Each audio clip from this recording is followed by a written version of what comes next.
Episode 3, Ghosts of Vega. Episode 3, Ghosts of Vega.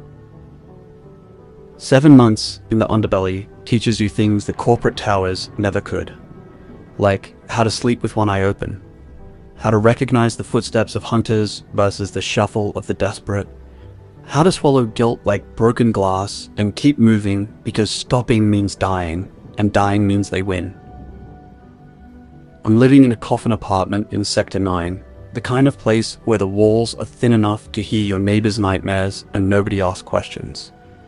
The neon outside my window flickers in Morse code, red, blue, painting shadows that look like the ghosts I left behind.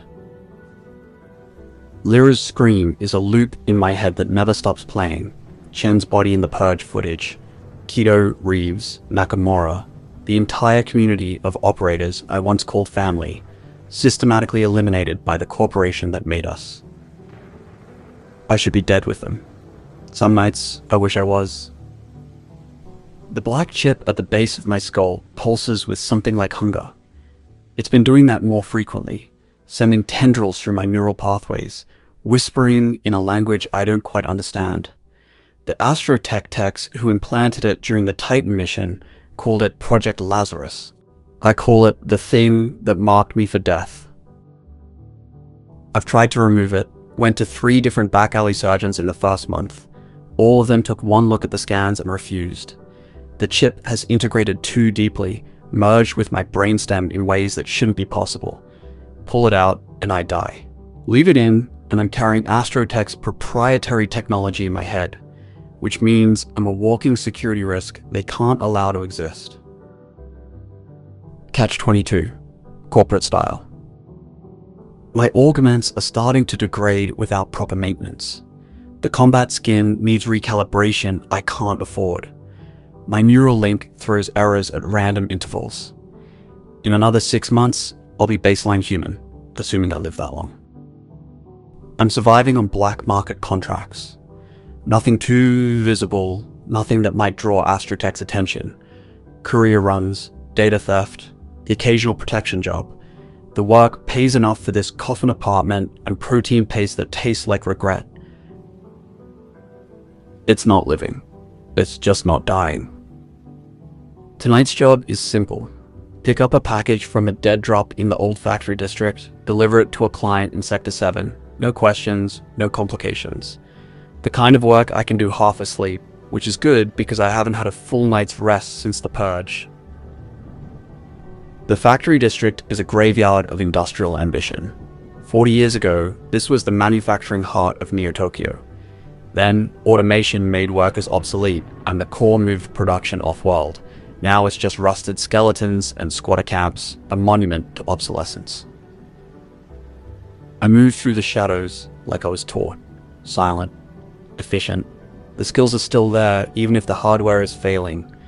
Muscle memory runs deeper than augments. The dead drop is in an old plastics factory, 3rd floor, behind a false panel. I retrieve the package, small, heavy, shielded against scanning, and tuck it into my jacket. Standard procedure. Don't look, don't ask, don't tear. I'm halfway back to the stairs when I feel it. The prickle of awareness that comes from years of survival. Someone is watching. I freeze, extending my senses. My neural link is glitching, but my natural instincts are sharp. There, 2nd floor, east corner.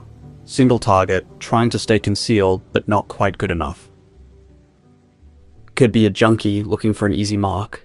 Could be corporate hunters who finally tracked me down.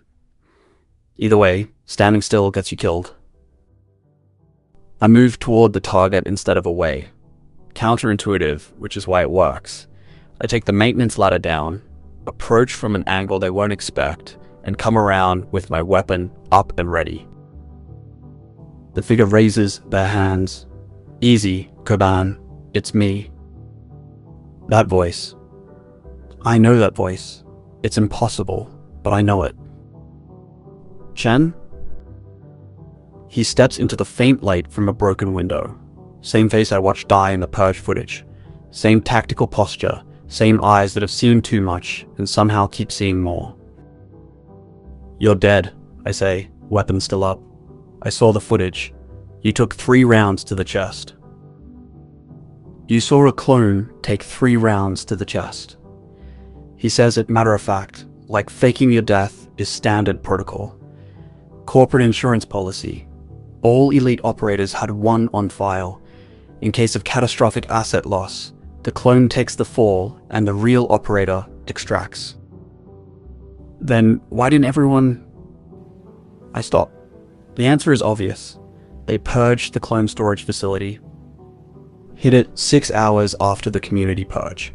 Destroyed every backup, every genetic sample, made sure no one could pull the trick twice. He lowers his hands slowly. I got lucky.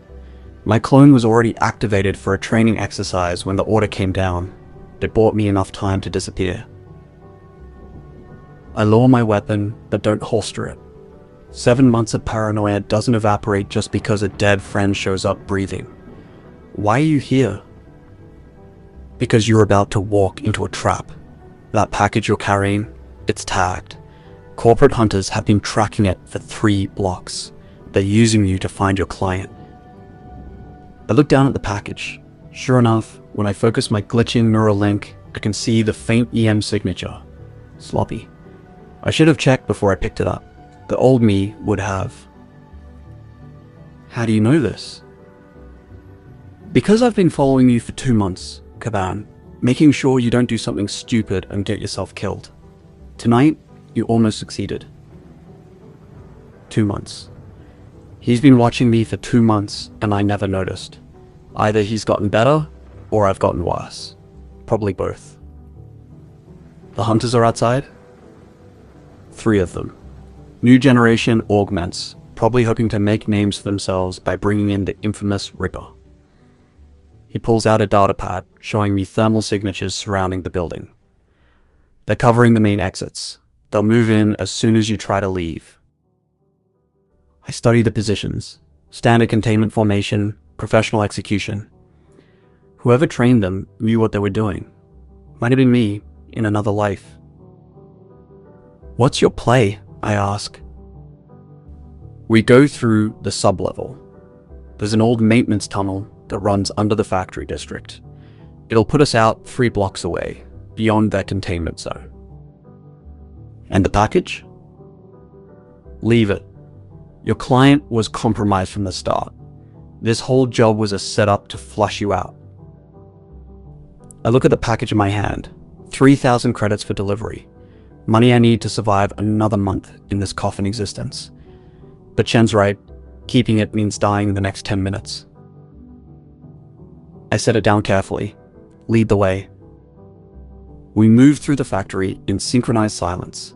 The old rhythm is still there. 2 operators who've worked together enough times to communicate without words. Chen takes point. I watch our 6. We're a machine with worn parts, but still functional. The sublevel is flooded with about 6 inches of chemical runoff, toxic enough to burn if it touches skin. We wade through carefully, following Chen's mental map of the tunnel system. Behind us, I hear the hunters breaching the factory. They'll find the package and realize too late that we've already gone. Here, Chen stops at a junction and points to a ladder leading up. This comes out in Sector 8. From there, you're on your own. What about you? I'm going deeper. There are places in the Undercity where even AstroTech won't follow. I'll find a hole and pull it in after me. I grab his arm before he can leave. Why did you come back? You were safe, hidden. Why risk exposure for me?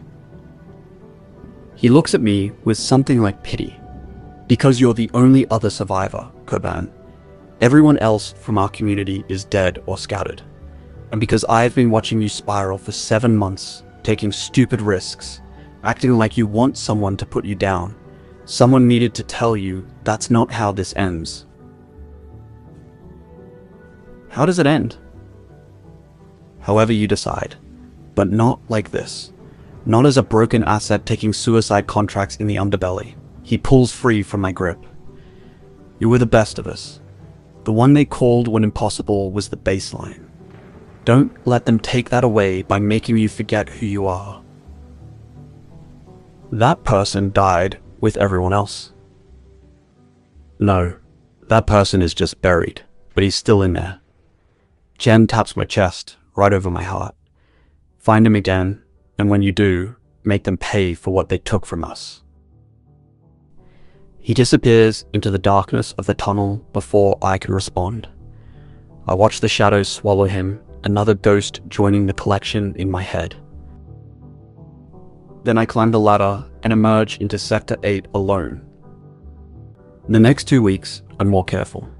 I check every job 3 times before taking it. I sweep for tags, for surveillance, for any hint of corporate interest. The paranoia that kept me alive in my AstroTech days comes back like a second skin. The careful doesn't pay rent. The safe jobs are rare and the pay is terrible. My credit balance drops daily. I'm 2 weeks from eviction when I get a message through an encrypted channel. The message is simple. Vega Station, Sublevel 3. Come alone, we can help. Vega Station is an abandoned transit hub in Sector 12. It shut down 15 years ago when the maglev system was upgraded, leaving behind a concrete corpse that now houses the forgotten and the criminal. Going there alone is asking to be robbed or killed. But I'm out of options. I arrive at midnight when the Undercity is at its most dangerous. Sublevel 3 is the platforms where trains used to run.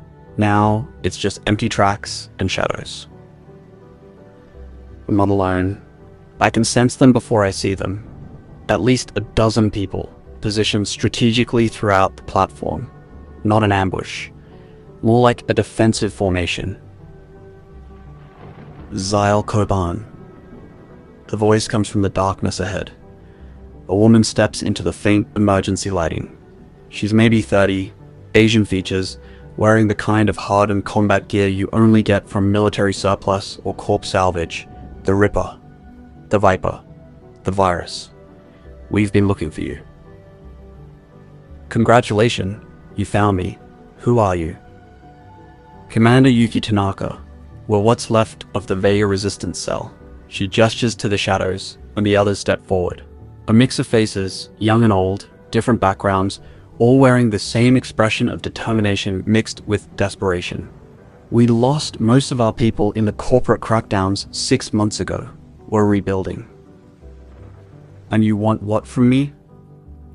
Your expertise, your training, your skills. She takes a step closer. We've been fighting AstroTech and the other core for 3 years. We've won small victories, but we're not soldiers. We're activists, hackers, believers. What we need is someone who can teach us how to actually fight back. I'm not a teacher. No, you're a weapon, and we're asking you to point yourself at the people who destroyed your life and pull the trigger. It's a good pitch. She's done her research, knows exactly what buttons to push, but I've spent 7 months learning not to trust anything that sounds too good. What's in it for me? Purpose. She says it simply, like it's the most obvious thing in the world. You're surviving in the underbelly, taking contracts that barely keep you alive, waiting for AstroTech to find you and finish the job. We're offering you a chance to fight back, to make them bleed for what they took from you. Revenge doesn't pay rent. No, but we do. She pulls out a credit chip and tosses it to me. I catch it, scan it with my glitching neural link. 50,000 credits. More than I'd make in 6 months of career runs. This is for the first month, Tanaka says. You train our people, teach them tactics, help us hit back at the core in ways that actually matter. We'll keep you fed, armed, and hidden, and when we finally bring AstroTech down, you'll be there to watch them burn. I look at the credit chip, then at the faces in the shadows. They're not soldiers. They're desperate people who've lost as much as I have, maybe more. They're betting everything on the chance that a broken AstroTech asset can teach them how to survive in a war they're losing. It's stupid. It's dangerous. It'll probably get us all killed. But Chen was right. I've been spiraling for 7 months, taking stupid risks because some part of me wants it to end. This isn't an ending. This is a purpose. What's your next target? I ask. Tanaka smiles like she knew I'd say yes. AstroTech supply depot in Sector 15. They're storing weapons and augment components for their security forces. We hit it, we arm ourselves, and cripple their local operations. Security? Automated defenses, minimal human presence. Should be straightforward. I almost laugh. Nothing is ever straightforward, but that's not the point. The point is doing something instead of slowly dissolving in the underbelly. Show me the intel. If it's solid, I'll plan the operation. If it's garbage, I walk. Fair enough. She gestures to her people. Welcome to the Vega resistance, Koban. Try not to get us all killed. The intel is better than I expected. Someone on the inside, Tanaka won't say who, has provided detailed schematics of the depot, security rotation schedules, even access codes for the automated systems. It's the kind of information that would have taken me weeks to gather on my own. I spent 3 days planning the operation. The Vega people watch me work, seeing the transformation from broken fugitive to tactical operator. I map entry points, plan contingencies, identify choke points and kill zones. It's like putting on an old uniform. Uncomfortable at first, then familiar. You're different, Tanaka observes on the 3rd day. When you first arrived, you looked like you were already dead. Now I'm useful. I finish. That's all I ever was. A tool that works. No. Now you look like you have something to fight for. Maybe she's right. For the first time in 7 months, I'm not just surviving. I'm planning, acting. Moving forward instead of just running from the past. The black chip in my skull pulses with approval. It's been quiet lately, dormant, but now I can feel it stirring, like it's waking up in response to the promise of violence. I ignore it. The chip is a problem for another day.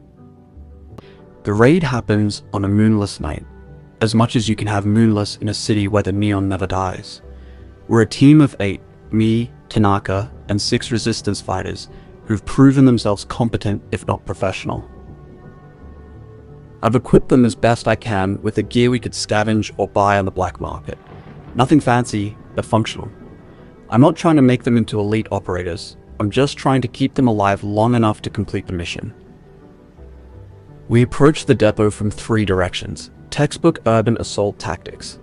The automated defenses are exactly where the intel said they'd be, and I disable them with coded overrides that I shouldn't remember but do. Muscle memory runs deeper than conscious thought. The first level is storage. Crates of weapons, ammunition, medical supplies. Tanaka's people start loading what we can carry. I'm already moving to the 2nd level, following the tactical instincts that kept me alive through 100 missions. The 2nd level should be empty according to the intel. It's not. I freeze in the stairwell, Neuralink throwing warnings despite its errors. Heat signatures, at least 6, possibly more. Professional spacing, tactical positions. These aren't automated defenses. Contact. I sub-vocalize through the comm system. 2nd level is occupied. Armed personnel, unknown number. Tanaka's voice comes back tense. The intel said it would be clear. The intel was wrong. Or we were sold out.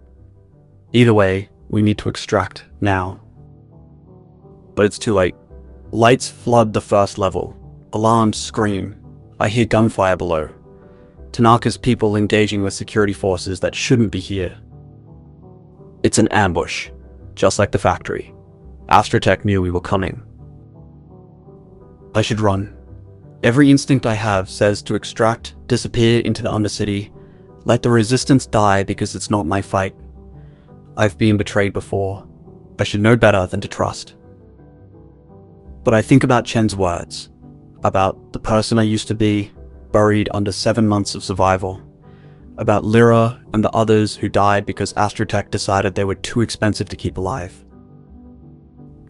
I go down instead of up. The firefight on the first level is chaos. Tanaka's people are pinned behind crates, outgunned by AstroTech security forces in full combat gear. New generation operators, the ones who replace people like me, faster, stronger, with augments that haven't degraded. I assess the situation in 2 seconds. Standard suppression tactics. They're not trying to kill the resistance fighters. They're trying to capture them, probably for interrogation. Which means they don't know I'm here yet. I move along the perimeter, using the chaos as cover. My weapon is an old kinetic pistol, nothing special, but in my hands, it's enough. I take down the first security operator with a shot to the exposed joint between helmet and armor. He drops. The second operator turns toward the shot, trying to acquire me, but I'm already moving. 2 rounds to center mass. His armor holds, but the impact staggers him. I close the distance and put a 3rd round through his visor at point-blank range. The black chip surges with pleasure. I can feel it drinking in the violence, feeding on the adrenaline and fear. It wants more. I give it more. The fight becomes a blur. I move through the security forces like I'm reading a script I wrote years ago. Every weakness in their tactics, every opening in their formation, I exploit it with precision that shouldn't be possible with my degraded augments. This isn't hardware, this is pure skill, refined over 15 years of being the best at what I do. The Ripper, the Viper, the Virus. I remember who I was. Extraction, I shout to Tanaka. Now, leave the supplies. Her people don't argue. They grab what they can carry and move for the exits. They cover their retreat, putting down suppressing fire that keeps the remaining security forces cautious. We're almost clear when the building shakes. Explosion, upper level. They're collapsing the exits, trying to trap us inside. Secondary route.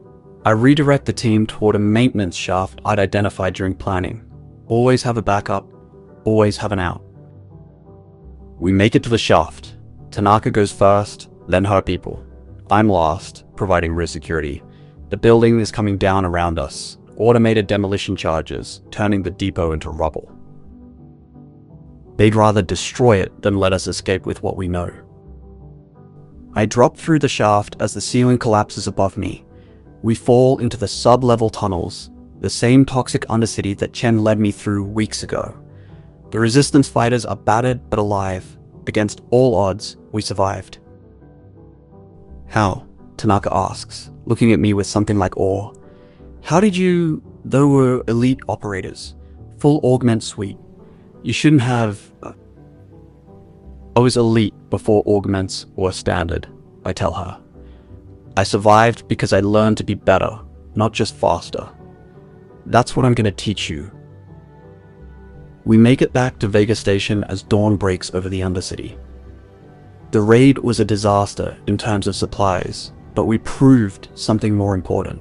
We could hit AstroTech and survive. We could fight back. Word spreads. Over the next weeks, more people come to Vega Station. Refugees from corporate purges, former low-level operators who got discarded when they aged out, activists who've been fighting the core for years with nothing but rage and determination.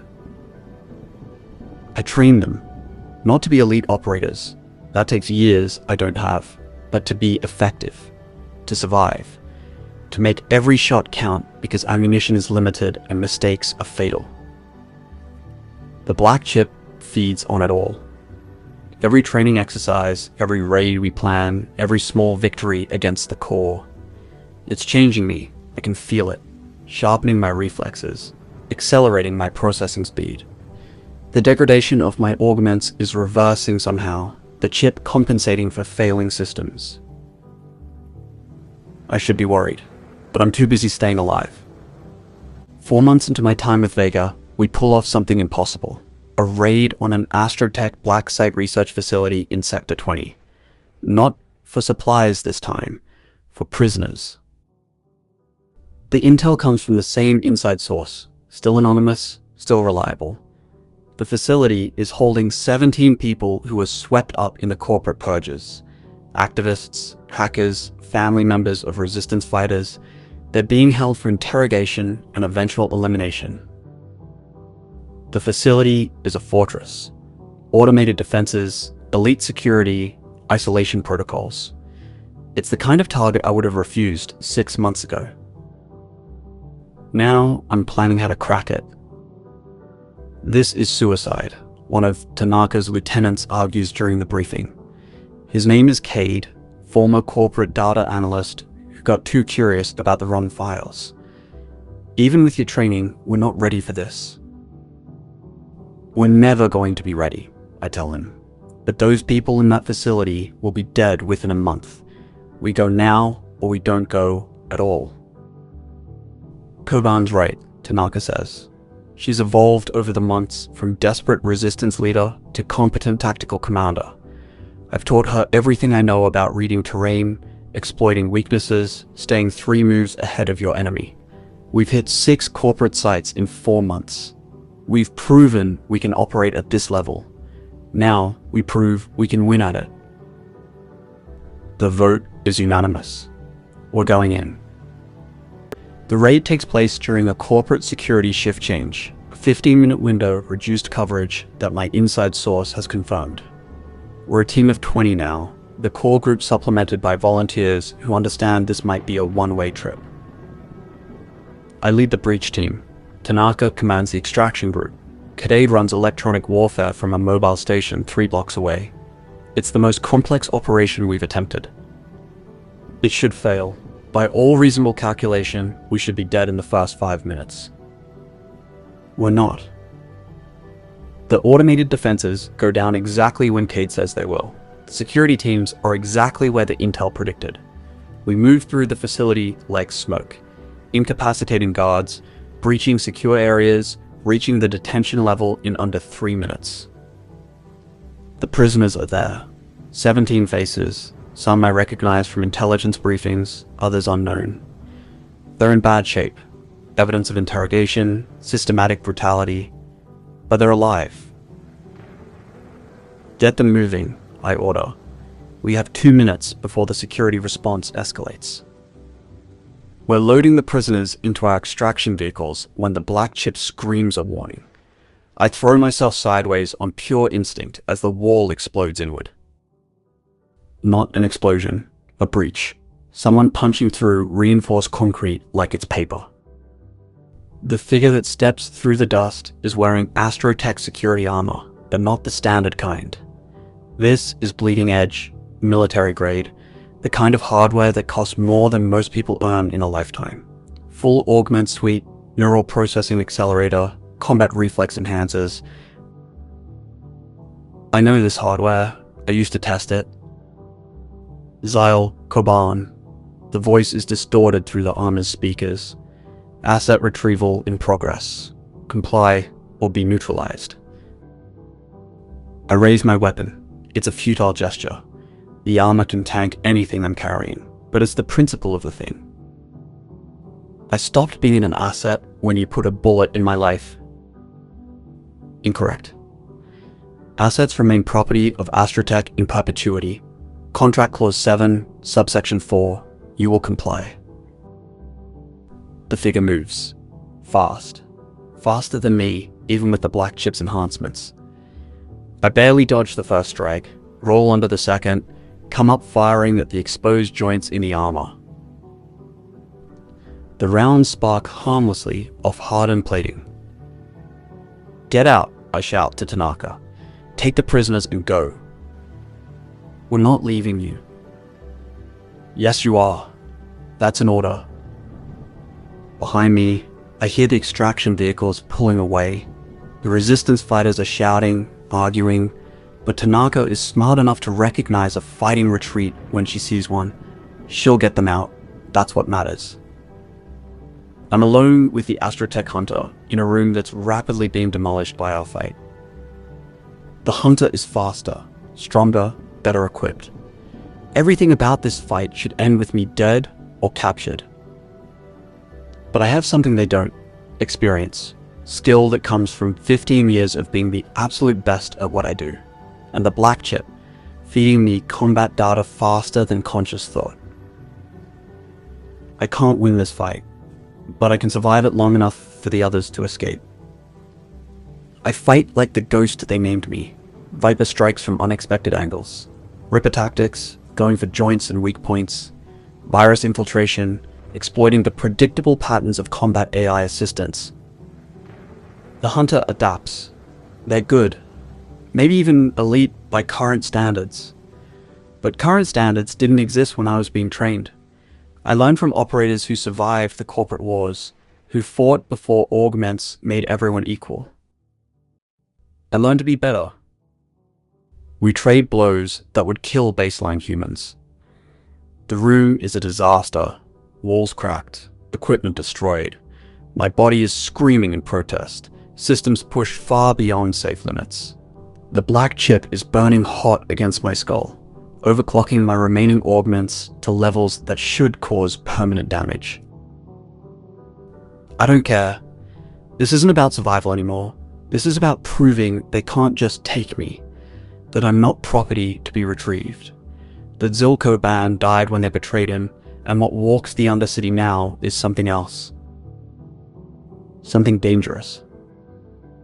I get in a lucky shot. Lucky or the chip's tactical prediction, hard to tell which. My blade finds the gap between armor plates, punches through the hunter's shoulder joint. They stagger back, probably surprised that I'm still standing. Threat assessment upgraded, they say. Lethal force authorized. The game changes. Now they're trying to kill me instead of capture me. It should make things worse. Instead, it makes me smile. Because if they're willing to kill me, it means I've scared them. And scared corporations make mistakes. The hunter pulls a plasma torch, a weapon designed for cutting through ship holes. In an enclosed space, it's devastating. One touch, and I'm dead. I don't give them the chance to use it. They feint left, commit right, and when they track the movement, I'm already inside their guard. My hands find the helmet seals I know are there because I tested this armor. I trigger the emergency release. The helmet pops off. The face underneath is young, mid-20s at most. Another corporate soldier, following orders, believing they're doing the right thing. Just like I used to be. I could kill them. Should kill them. One strike, and this fight is over. Instead, I use a nerd strike to knock them unconscious. They drop, the plasma torch clattering harmlessly away. I stand over their unconscious form, breathing hard, body on the edge of shutdown. The black chip is screaming warnings about system damage, about exceeding safe parameters. I ignore it all and run. The extraction point is 3 blocks away. I make it there on willpower and chemical enhancement, my body barely functional. Tanaka is waiting with one vehicle against orders. I told you to leave, I say, and I ignored you. Get in. I collapse into the seat. The vehicle accelerates, taking us deep into the Undercity, where even AstroTech won't follow tonight. We made it. Against all odds, we pulled off the impossible. 17 prisoners freed, 0 casualties on our side, a black site compromised. It's a victory. But I know what it cost. I know AstroTech will respond, and I know that whatever inside source has been feeding us intel, whoever has been helping us hit back at the core, they've just painted a target on the entire Vega resistance. We need to go dark, I tell Tanaka. Scatter the cells, change locations, cut all known contacts. That facility raid just moved us to the top of their termination list. How long do we have? Days. Maybe less. She nods, already planning the dispersal. She's learned well. Become a real leader, someone who can make the hard calls. I'm proud of her. Of all of them. For 4 months, they've given me something I didn't think I'd find again. Purpose. A reason to keep fighting beyond simple survival. The black chip pulses in my skull, satisfied and hungry in equal measure. It's learned to, feeding on the violence, growing stronger. Sometimes I feel like there's two of me now, the man I was and the thing the chip is making me become. I don't know which one is in control anymore. We have 3 days. On the 4th day, AstroTech comes for us. Not with a hunter, not with a security team, with an army. The attack hits Vega station at dawn, when most of the resistance is still sleeping. Gunships, ground forces, enough firepower to level a city block. They're not trying to capture us, they're trying to erase us. I wake to the sound of explosions and Tanaka's voice screaming through the comm. We're under attack. All personnel, combat protocols. I grab my weapons and move. The station is chaos. Resistance fighters scrambling for defensive positions, civilians trying to evacuate, automated defenses activating too slowly. It's a massacre in the making. Defensive positions are being overrun, someone shouts. East and west corridors are lost. I assess the situation in seconds. We can't win this. There are too many of them, too well equipped.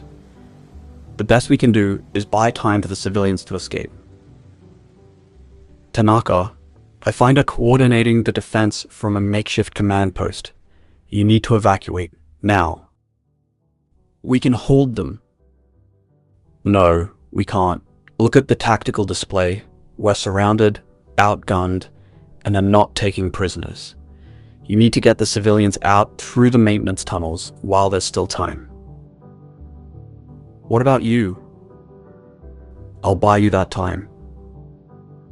She starts to argue, then sees my face. Whatever she reads there makes her stop. She grips my shoulder once, hard. Make them pay. That's the plan. I watch her organize the evacuation, proud and sad in equal measure. She's become what the resistance needed, a leader who can inspire and make the hard choices. She'll keep fighting after I'm gone.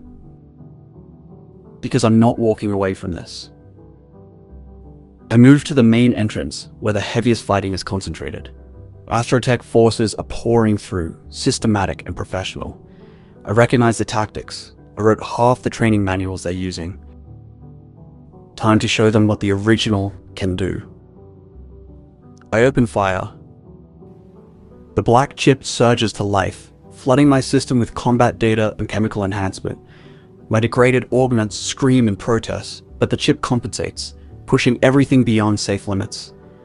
I don't care about safe anymore. I care about making every second count. I drop the first wave before they know what hit them. The second wave is more cautious, recognizing they're facing someone who knows what they're doing. They try to flank, to suppress, to overwhelm with numbers. I let the chip guide me. It's fully awake now, hungry and eager, turning me into something more than human. My reflexes are perfect. My aim is flawless. Every tactical decision is the optimal one, calculated in microseconds. I am the Ripper, the Viper, the Virus. I am everything AstroTech made me, and everything they feared I'd become. The fight stretches from seconds into minutes. Bodies pile up at the entrance. The AstroTech forces are adapting, bringing in heavier weapons and more cautious tactics. They're taking me seriously now. Behind me, I can hear the evacuation proceeding. Tanaka is getting them out. That's what matters. My body is failing. Even with the chip's enhancement, I'm taking damage. Rounds punch through my armor, breaking bones, tearing flesh. The combat cocktail the chip is feeding me keeps the pain at a distance, but I can feel my system shutting down piece by piece. I'm dying. But not yet. Not until they're safe. A concussion grenade nearly takes my head off. I stagger, vision blurring, and that's when they rush me. 6 operators, full combat gear, moving with the precision of elite training. I take down 3 before they overwhelm me. Weights crush me to the ground. Someone is shouting orders, calling for restraints, for extraction. They're not killing me, they're capturing me. The black chip fights. It floods my system with enough adrenaline to kill a normal person, trying to force my body to keep fighting. But there's nothing left.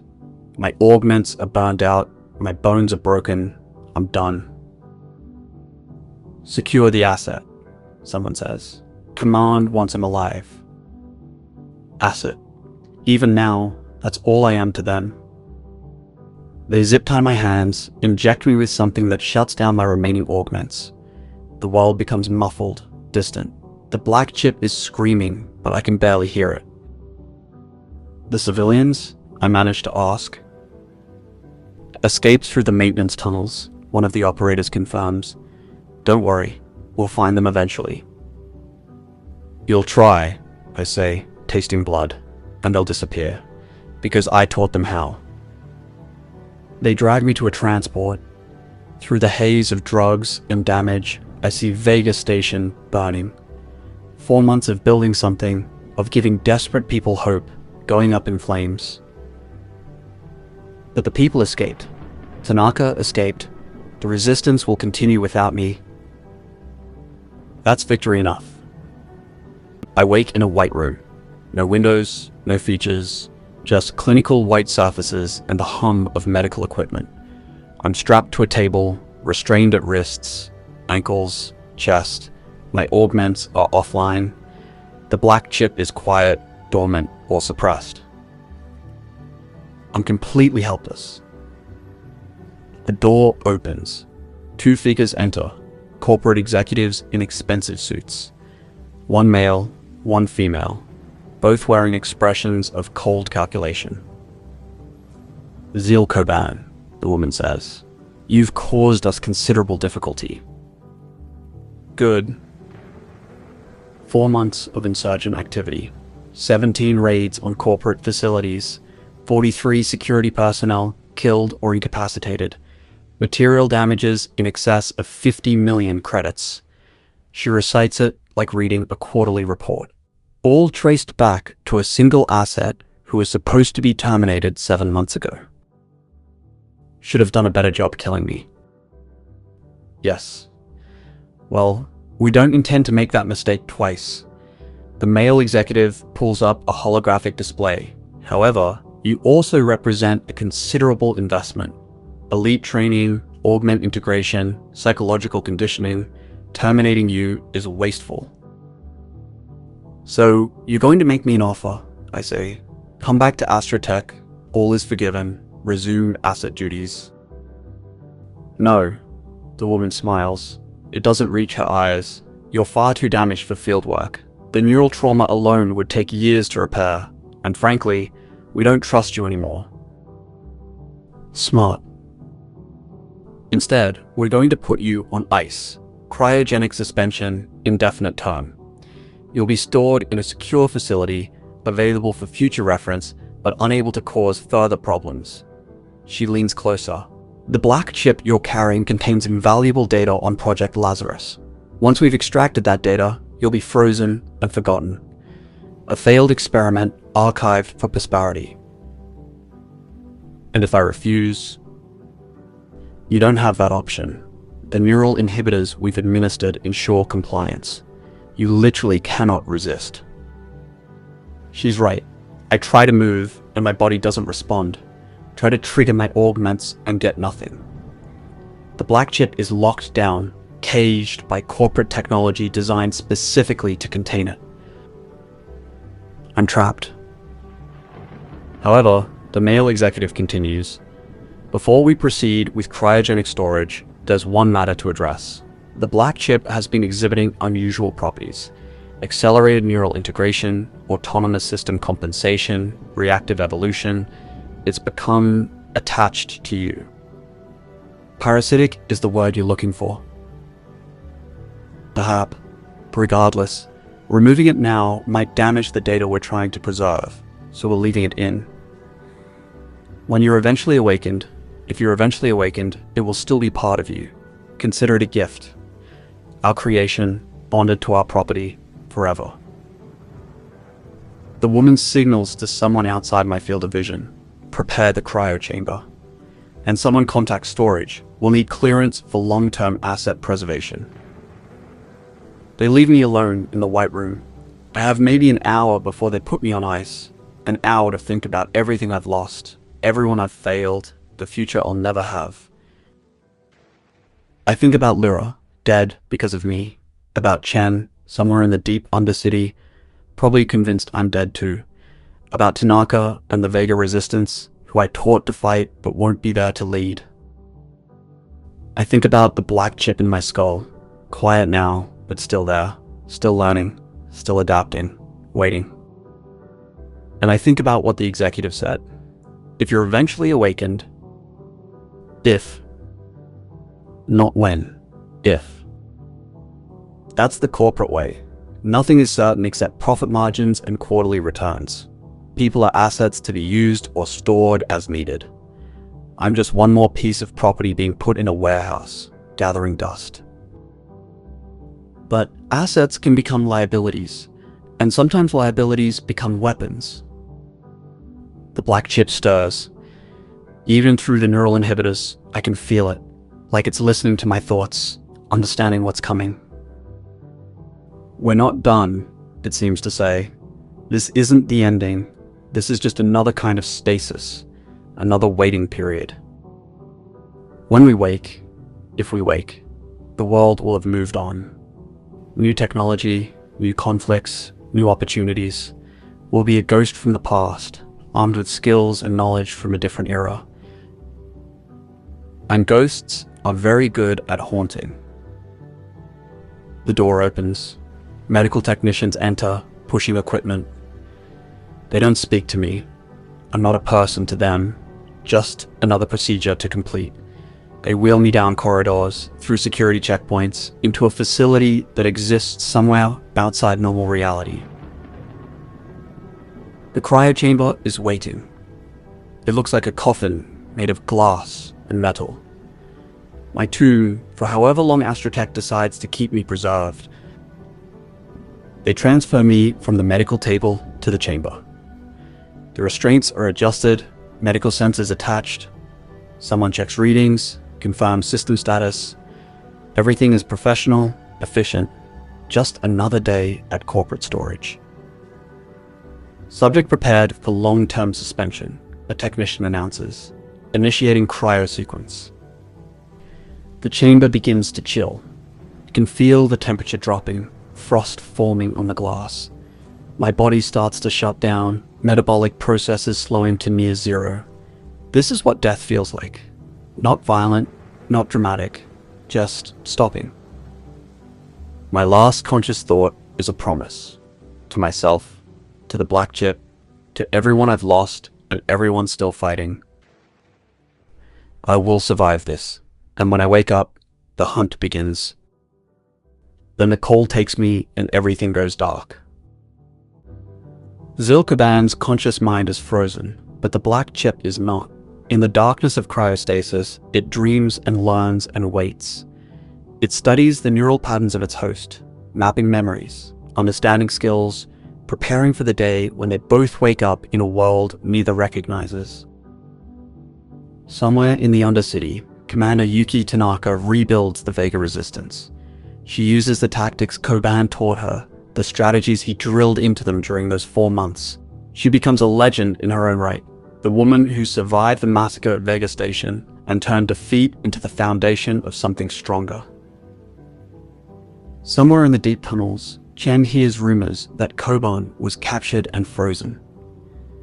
He doesn't believe it at first. Koban is too skilled, too determined to be taken alive. But the evidence mounts, and eventually he has to accept it. His friend is gone, stored like any other corporate asset.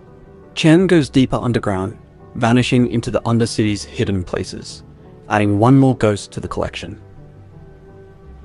And in a secure AstroTech facility, in a chamber labeled only with an asset number and a date, Zyl Koban sleeps. His body is perfectly preserved, frozen at the moment of capture. His ornaments are dormant. His memories are locked behind ice and inhibitors. But the black chip is awake, always awake, learning and adapting and preparing, because it knows something the corporate executives don't.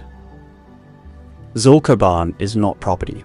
He's not a tool or an asset or a failed experiment. He's a weapon. And weapons don't get stored forever. Eventually, someone decides they need what you can do more than they need you controlled. Eventually, you get used. And when that day comes, when the cryo chamber opens and Zyl Koban takes his first breath in years, the black chip will be ready. Together, host and parasite, man and machine, they will wake into a world that has forgotten them. And they will remind everyone exactly what happens when you betray the best of what you made. But that's the next episode. For now, in the frozen darkness, dreams flow between neural pathways and silicon memory. The past bleeding into potential futures. The man who was Koban, haunted by everyone he failed. The chip cataloging every skill, every tactic, every lesson learned. Waiting for the day when ice becomes fire and the ghost awakens to hunt. End of episode 3.